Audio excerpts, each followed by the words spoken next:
Hello viewers, আসসালামু আলাইকুম। আজকে আপনাদের জন্য নিয়ে এলাম নতুন একটি রান্নার রেসিপি, মাঞ্চুরি চিকেন গ্রেভি। প্রথমে মাংসগুলো ছোট টুকরো করে কেটে নিতে হবে, জুলিয়েট কাট দিতে হবে। কাটা মাংসের মধ্যে টক দই, জিরার গুঁড়ি, গোলমরিচের গুঁড়ি, স্বাদমতো লবণ দিয়ে ম্যারিনেট করে রাখতে হবে 5 মিনিট। ম্যারিনেট করে রাখা মাংসগুলো ডুবো তেলে বাদামি করে ভেজে নিতে হবে, ঠিক যেমনটা করে ভেজে নিয়েছি। এবার রান্নার জন্য মশলা প্রস্তুত করে নিব। তেলের মধ্যে পেঁয়াজ, রসুন, আদা, জিরা বাটা দিয়ে কষিয়ে নিচ্ছি। এখন দিয়ে দিলাম মরিচের গুঁড়ি।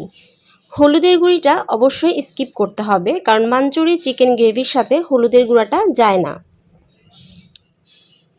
স্বাদমতো দিয়ে দিব লবণ। দিয়ে দিব 2 টেবিল চামচ টক দই, টমেটো সস। এরপর দিয়ে দিলাম গরম মশলার গুঁড়ি, সাথে গোলমরিচ ও জয়ত্রী গুঁড়ি দিয়ে ভালো মতো কষিয়ে নিব। এরপর দিয়ে দিলাম ঝোলের পানি। ঝোলের পানি দিয়ে ঢেকে দিতে হবে। কিছুক্ষণ পর ঝোল যখন ফুটে যাবে তখন এর মধ্যে দিয়ে দিব আগে থেকে ভেজে রাখা চিকেনের টুকরোগুলো। তারপর নেড়ে চেড়ে কিছুক্ষণ রান্না করে নিব। দেখতে পাচ্ছেন ঝোল যখন মাখা মাখা হয়ে যাবে তখন নামিয়ে নিতে হবে। ব্যাস, প্রস্তুত হয়ে গেল চিকেন গ্রেভি। আমার কিন্তু খেতে ভালো লেগেছে, আপনারা ট্রাই করে দেখতে পারেন। আমার মনে হয় আপনাদের কাছেও ভীষণ ভালো লাগবে। সো ভিডিওটি কেমন ছিল কমেন্টস করে জানাবেন। ধন্যবাদ।